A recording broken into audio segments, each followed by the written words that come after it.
Price major करते हैं कि per unit of heat value कितना कोल का प्राइस है।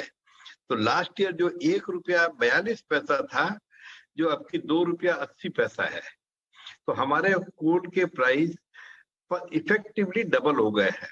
तो जब वो प्राइस डबल हो गए हैं तो कॉस्टिंग इतनी बढ़ गई, रियलाइजेशन अच्छा है, सेल भी है जो लास्ट ईयर के मुकाबले में ज्यादा है और 14% ज्यादा है, रियलाइजेशन भी कुछ बढ़ के है। उसके बाद भी कॉस्टिंग इतनी बढ़ गई। तो ये कॉस्टिंग है जो जैसे ही इंटरनेशनल जैसे जैसे मार्केट चलेगा वो चलता रहेगा, और प्राइस करेक्शन जितना इसके कारण होना चाहिए था उतना हो नहीं पाया।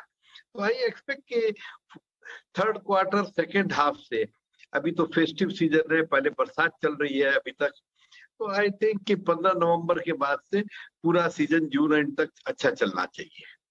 अच्छा सर, एक चीज बताइए कि वैसे तो इतनी डिमांड स्ट्रांग है सीमेंट की, तो फिर आपकी ये कॉस्ट बढ़ रही तो आप पास ऑन नहीं कर पा रहे? नहीं पास ऑन कर रहे हैं, ये डिमांड तो इतनी नहीं है। डिमांड का सीजन आता है 15 नवंबर के बाद, क्योंकि अभी दिवाली आ गई, उसके बाद छठ पूजा और उसके और 2-4 दिन बाद तक, तो दिवाली के 10 दिन बाद से डिमांड अंदाज चालू होती है। ठीक बात है सर। अभी सीन क्या है सर, ये जो फ्यूल कॉस्ट बढ़ी है, पावर कॉस्ट इतनी बढ़ी है, कोई कम होने के संकेत मिल रहे हैं कि अभी भी थोड़ा और लंबा टाइम लगेगा? देखिए कुछ तो कम हुए, जो ऊपर के अंदर में $280 चले गए थे, जो 140 चलते थे, वो 280 का घट के करीब करीब $200 आए हैं। तो धीरे धीरे दाम गिर रहे हैं। बट ये विंटर सीजन आया है, यूरोप के अंदर में क्या होगा, कितना वहां पे एनर्जी क्राइसिस रहेगी, देखना है। सर एक और चीज बताएं कि जो 14.25% के मार्जिन रहे, क्या मान सकते हैं कि इससे कम मार्जिन अब नहीं रहेंगे, इससे बेहतर ही होगा, खराब नहीं होगा? आशा यही करता हूँ और बहुत स्ट्रांग आशा है कि इससे कुछ ना कुछ मार्जिन हमारी बेटर रहेगी। और इस क्वार्टर के अंदर में जो ₹700 पर टन हमारा मार्जिन आया है, वर्किंग मार्जिन, वो 900 से ₹1000 आना चाहिए।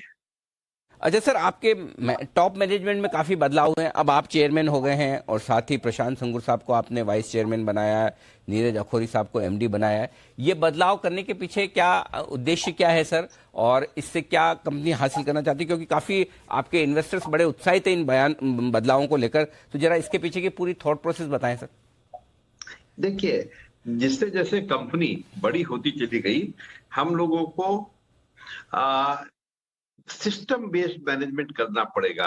तो सिस्टम बेस्ड मैनेजमेंट जो कि इंडिविजुअल से ड्राइव हो रहा था, हर आदमी अपने अपने डिपार्टमेंट में जिम है, पर जब तक 1 या 2 यूनिट तक जगह थी तब तक ठीक था, आज तक ठीक चल रहा था। पर अब हम और जोर से एक्सपेंड करना चाहते हैं।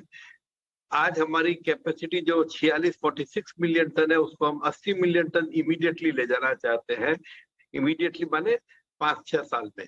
तो जब इतना बड़ा और कैपेसिटी बढ़ा रहे हैं, तो जब तक पूरा प्रॉपर सिस्टम प्लेस में नहीं होगा, इन तरह की चीजों को मैनेज करना मुश्किल है।